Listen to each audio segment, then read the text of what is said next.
Начну с главного. У каждого манипулятора есть глубинные комплексы, но не каждый манипулятор психопат. Психопатов еще называют социопатами, перверзными нарциссами, абьюзерами, мизогинами.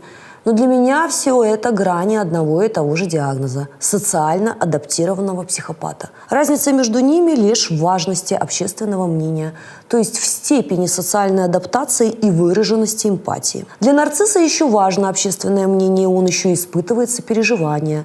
У абьюзера же нет ни того, ни другого, а между ними название диагнозов, которые крайне схожи между собой. И сами психологи часто не знают, в чем разница между социопатом и психопатом. Называть любого хардового манипулятора психопатом с точки зрения психолога – это непрофессионально. Но я писатель-исследователь и считаю так: если человек сознательно причиняет другому боль, это доставляет ему удовольствие, он психопат, так или иначе. Какая разница, что это за боль, физическая или психологическая? Кроме того, как показывает опыт, тот, кто в 20 лет нарцисс, к 50 очень часто становится абьюзером. Я часто получаю вопрос: может ли манипулятор измениться? Возможно ли выстроить отношения с манипулятором и при этом создать счастливую семью без обострения замашек? То есть бывших манипуляторов не бывает или это все-таки излечимо? Отвечу: смотря какой манипулятор. Манипуляция как игра или как патология психики. К игре чаще прибегает нарцисс. Он, возможно, способен измениться при условии высокого уровня эмпатирования. Но измениться он может во имя себя, как правило, после переоценки ценностей, когда потерял нечто важное. Психопат никогда. Важно запомнить, не каждый нарцисс психопат, но практически каждый психопат нарцисс. Теоретически все возможно, но покажите хоть один пример с длительной позитивной динамикой, продолжительностью хотя бы лет в 5. Скорее так, нарцисс способен на длительную позитивную динамику, но сколько она продлится и когда закончится, не знает никто. А психопат на нее вообще не способен. Его позитивная динамика не превышает и месяца. У него аномалия в лимбической части мозга. Он не испытывает эмпатии, позитивных эмоций на физиологическом уровне, не понимает, что нужно делать. А имитировать долго не может. Поэтому он соглашается стать лучше, но продолжает делать то же самое. У здоровых людей кино цветное, а у психопата черно-белое. Но все рассказывают ему, что есть много цветов, и он, чтобы казаться нормальным, учится имитировать эмоции. Он знает, что человеку, который для него важен, нужно сказать «я тебя люблю», но не понимает, что это значит в общепринятом восприятии здоровой психики. И не понимает, как это проявляется в действиях. Теперь копнем глубже. Если у него нет социальных чувств, то что у него есть? У него есть инстинкты, прописанные в его рептильном мозге. Бей, беги, замри. Переведем эти состояния в эмоции, поскольку рептильный мозг на базовом уровне дружит с лимбическим. Бей – это агрессия или боль, беги – это страх, замри – безразличие. И этими эмоциями психопат заменяет в своей реальности весь спектр здоровых эмоций. То есть для психопата любовь в лучшем случае безразличие. Но в большинстве случаев это страх. Когда жертве страшно или больно, в его извращенной реальности она его любит. И, соответственно, когда ему причиняют боль, он тоже думает, что любит. Чувство формируется в неокортексе как результат длительного или частого переживания эмоций в лимбической части мозга. Психопат знает, как называется чувство, но не понимает, как они проявляются. Потому что белые пучки, соединяющие лимбическую часть мозга с неокортексом, атрофированы. Таким человеком управляют в основном инстинкты, то есть рептильный мозг. Поэтому секс для него способ продолжения рода, а не эмоциональный опыт. Дети ему безразличны, точно так же, как и социальные нормы. Вспомните, как ведут себя рептилии. Змеи, например. Захотел поесть – напал, замер, что равносильно безразличию. Пришло время размножаться. Нашел того, кто под рукой – никаких чувств. Затем расползлись по норам – безразличие. Отложили яйца. Но никого не интересует, выживут ли дети. Он не понимает, что значит любовь, ответственность, сопереживание на уровне эмоций и, соответственно, чувств. То есть человек с развитой системой неокортекса и лимбической легко управляет своими эмоциями и инстинктами, а психопат нет.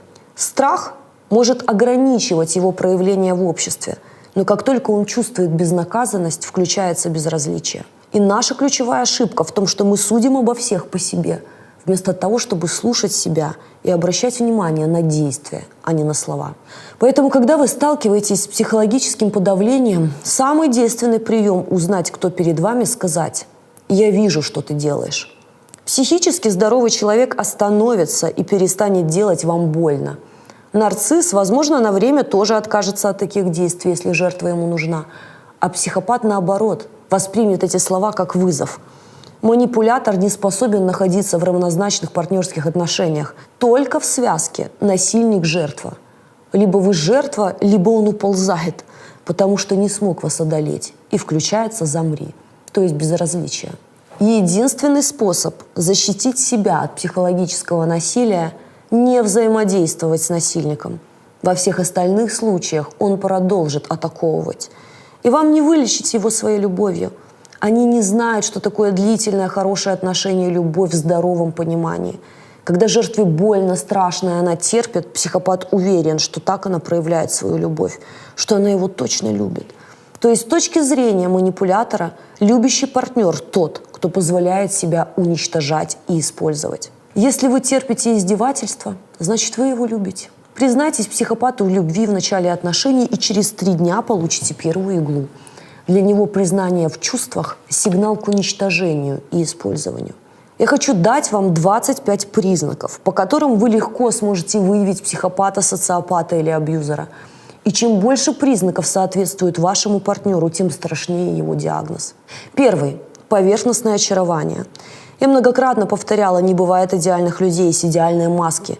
И когда мы встречаемся с идеальным человеком, который прямо все, о чем мы мечтали, это первый пункт, первая причина задуматься и присмотреться к этому человеку. Многие спрашивают, откуда он знает обо мне многое. В большинстве случаев жертвы сами рассказывают о себе, а социальные нормы позволяют легко просчитать 2 желания большинства женщин и мужчин. Если ей 30, и она не была замужем, значит, хочет замуж. Если ей 40, и у нее нет детей, тоже понятно. Если детей 3, она не хочет детей. Мы думаем, что все мы очень разные, а на самом деле большинство хочет того, что диктует социум. Но психопаты, поскольку учатся имитировать эмоцию всю жизнь, действительно подстраиваются быстрее, чем, скажем, нарциссы. Второй признак. Это грандиозное чувство собственного достоинства, собственной значимости. Когда я говорю вам о признаках психопатов, я хочу, чтобы вы запомнили одно высказывание. Не каждый нарцисс психопат, но практически каждый психопат является нарциссом. Грандиозное чувство собственного достоинства, когда человек, как правило, ничего не добился. Но он считает, что он мог бы достигнуть очень многого. Но просто ему не повезло с предыдущей женой, с предыдущими партнерами. Ему не повезло с кем угодно. Виноват весь мир, виноваты все, только не он. Третий. Патологическая ложь. Нарциссы врут по мелочам, которые особо не влияют на течение жизни. То когда мы говорим о психопатах, то человек лжет ради лжи. Эти люди способны рассказывать вам истории, в которые невозможно поверить. Когда я слушаю истории моих читательниц, говорю, как можно было в это поверить. Психопаты рассказывают, что они агенты 007 или каких-нибудь спецслужб, и поэтому они пропадают периодически. Что они потомственные принцы из графского рода, какие-то броварские истории из детства, как он спас целый город. Если спросить или словить на вранье, психопаты не понимают, почему они лгут. Они лгут ради лжи. Четвертый. Склонность к манипулированию. Макиавеллизм. Вы замечаете за человеком, что он постоянно переводит стрелки, перекидывает ответственность. Пятый. Это отсутствие угрызения совести и системы ценностей. Чем более жесток психопат, тем меньше у него каких-либо ценностей по жизни. Поэтому отсутствие угрызений совести происходит от того, что он легко обесценивает собственную жертву, переносит ответственность за все произошедшее всегда на нее. Когда он кидает своего партнера, всегда виноват партнер. Потому что это он вел себя неправильно, не заплатил за его кофе в ресторане.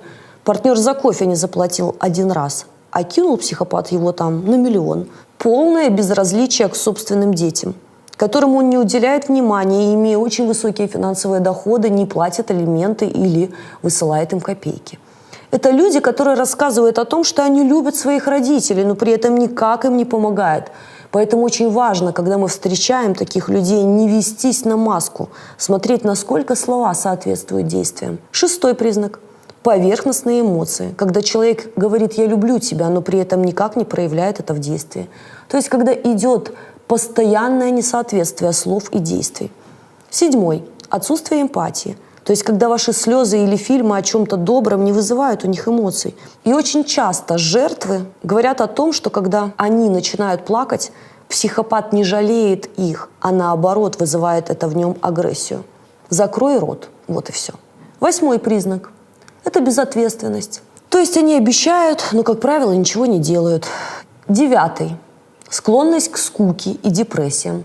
То есть психопаты то чувствуют себя самыми грандиозными, то потом они начинают звонить вам и кричать: «Боже, это жизнь дерьмо, жизнь боль, я никчемный».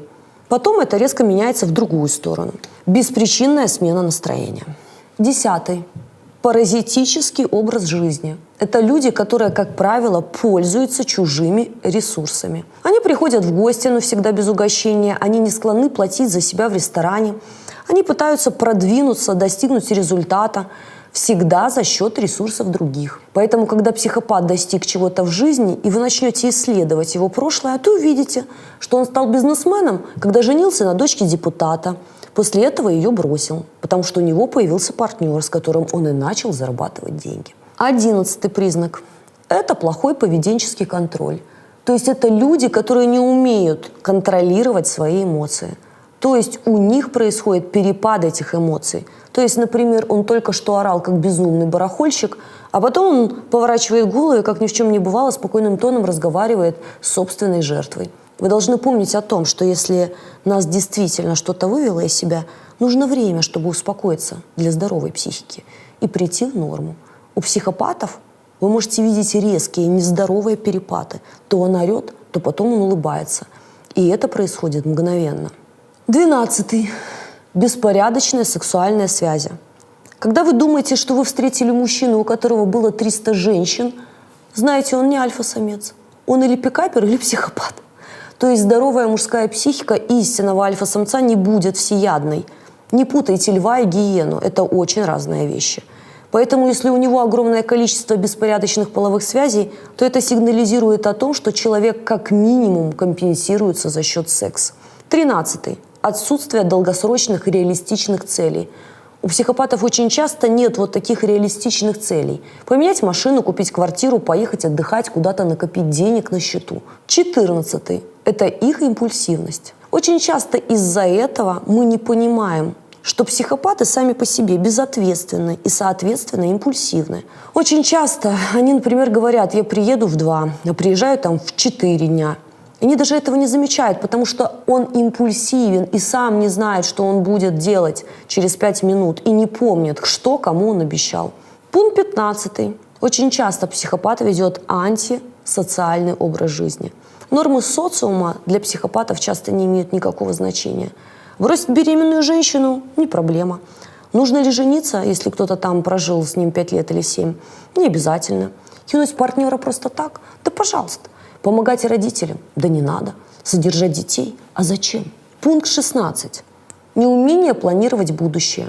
Он никогда не знает, что будет делать завтра. 17. Финансовые проблемы. Он постоянно тратит деньги бесконтрольно и часто в кредитах и долгах. 18 пункт. Жестокость и насильственные действия. И это проявляется не только у социально адаптированных психопатов в виде конкретной жестокости, когда он бьет свою жертву. Но это может быть, например, проявляться в сексуальном насилии. Обязательно посмотрите видео «Манипуляция интимом». Ссылки в описании под этим роликом. 19. Краткосрочные брачные отношения. И вообще их полное отсутствие к возрасту 30-35 лет. То есть человеку 30 лет или 35, а у него никогда не было долгосрочных отношений. Долгосрочные я подразумеваю более 2 лет. И наоборот, он съезжался с огромным количеством партнеров. 20 пункт – это криминальная универсальность. Когда человек не считает проблемой превысить скорость, нарушить закон, не заплатить налоги. То есть это как бы делает абсолютно нормально. Разбить что-нибудь в магазине или в ресторане и уйти. Он легко может нарушать законы, и его это не пугает. Важная деталь. Они социально адаптированы для всего мира, но когда он дома закрывается со своей женой, или со своим ребенком, или со своей матерью, или с партнером, в нем проявляется зверь. Он превращается в жесткого психологического насильника. И человек, который является жертвой, чувствует себя действительно как жертва маньяка, только психологического. Иногда бывает сексуального, по-разному бывает. 21 показатель – негативные отношения или рассказы о своих бывших. Когда я говорю «бывших», я имею в виду не только жен или мужей, а еще имею в виду партнеров и друзей. Поскольку психопаты социально адаптированы, и они читают абсолютно те же журналы, что и вы, и точно так же имеют доступ к интернету, психологи их научили, что здоровая личность не рассказывает плохо о своих бывших. Но если вы зададите 3-5 вопросов, почему вы расстались, как долго вы расставались, что конкретно в этих партнерах было не так, то буквально через 5-6 минут на бывших польется тонны грязи. О своих бывших они всегда отзываются крайне негативно, никогда не беря на себя ответственность за то, что эти отношения не получились и по их вине тоже. 22. Неуважительное отношение к вам. И это проявляется, начиная с первого дня. И разница между перверзным нарциссом и абьюзером в том, что перверзник будет демонстрировать уважение на первом этапе, то психопат нет. 23. Нездоровый агрессивный контроль. Беспричинное недоверие и желание контролировать. То есть, где вы, что вы делаете, почему вы это делаете. Причем этот контроль очень часто включается с первого дня, безосновательно. Поскольку у вас даже нет отношений, но он уже требует от вас отчета. С кем вы переписывались, что вы делали, почему вы это делали, из-за чего и для чего. 24. Нездоровая агрессивная ревность. Частый признак абьюзера. Он будет не просто говорить «я ревную», он будет вас блокировать, устраивая вам гостинг, газлайтинг, он будет вас хватать, иногда, возможно, применять физическую форму насилия. То есть он не способен контролировать свою ревность. 25. Зависимость и склонность к зависимостям. Напомню, что не каждый зависимый психопат, но практически каждый абьюзер зависим. Алкогольная, наркотическая, сексуальная, игровая, медикаментозная зависимость от антидепрессантов, иногда несколько зависимостей одновременно. Подведем итоги. Когда мы говорим о психопатах, помните о том, что согласно сегодняшним исследованиям нейробиологов, разница между психопатом и социопатом в том, что у социопата его модель поведения стала результатом места или условий, в которых он вырос. Психопат – это все-таки физиологическая проблема. У психопатов как раз-таки есть аномалия на уровне лимбической части мозга. Их восприятие эмоций и чувств радикально отличаются от человека, у которых этой аномалии нет. Кто же такой абьюзер? Есть 2 школы, где используется слово «абьюз» – французская и американская.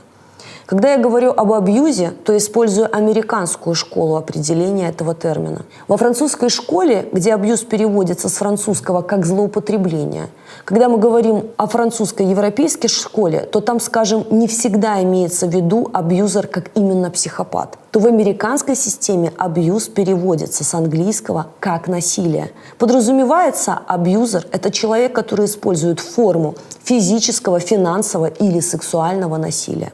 Поэтому, когда я говорю об абьюзерах, для меня это высшая стадия социально адаптированного психопата.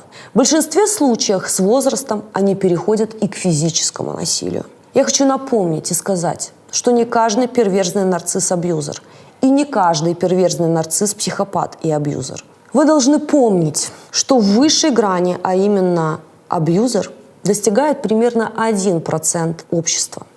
В разных странах по-разному. В целом можно сказать, что минимум от 1 до 4% вот таких уже конкретных психопатов, которые являются практически антисоциальными, по крайней мере, в отношении собственных жертв. При этом внешне они социально адаптированы. Иногда они выглядят как лучшие семьянины, прекрасные сотрудники, успешные бизнесмены. Но когда двери закрываются, в доме происходит кое-что совсем иное. Я дала вам 25 признаков психопата. В общей сложности у нарцисса из этих 25 будет минимум 7, у мизогина 10, у перверзного нарцисса минимум 12, у психопата и социопата 13, 14, 15, у абьюзера 17, 18 и выше. К чему я это говорю? Что если вы общаетесь с человеком, которого я сейчас описала, скорее всего, он психопат. И по-другому быть не может. В лучшем случае он социопат, но это одно и то же. Разница лишь в том, что у него наработанная модель поведения, а у психопата врожденная. В завершение скажу, что жертв часто волнует вопрос, зачем, почему и как он это делает. а важнее другой. Какие последствия ждут меня? Мы, жертвы, часто не на том концентрируем внимание, бесконечно изучая их приемы или ставя им диагноз. Важно сосредоточиться на последствиях применения этих приемов для вас. Важны не приемы, а последствия. Какая разница, пикапер он, манипулятор, психопат, женат или наркоман? Последствия для вас одинаковы. Будьте бдительны. Перестаньте искать оправдания нездоровому поведению. Вместо этого лучше научитесь управлять своими страхами и всегда делайте выбор из любви к себе. В клубе «Жить жизнь» много информации, которая поможет вам стать счастливыми. Напомню, что самый действенный способ защитить себя от манипуляции – это знание. Поэтому подписывайтесь на канал, ставьте «Нравится». Помните о том, что, возможно, кому-то прямо сейчас нужна ваша помощь и это видео, и ваши рекомендации помогут тысячам. Благодарю вас за вас. Смотрите более подробное видео на эту тему по ссылке в описании к этому ролику.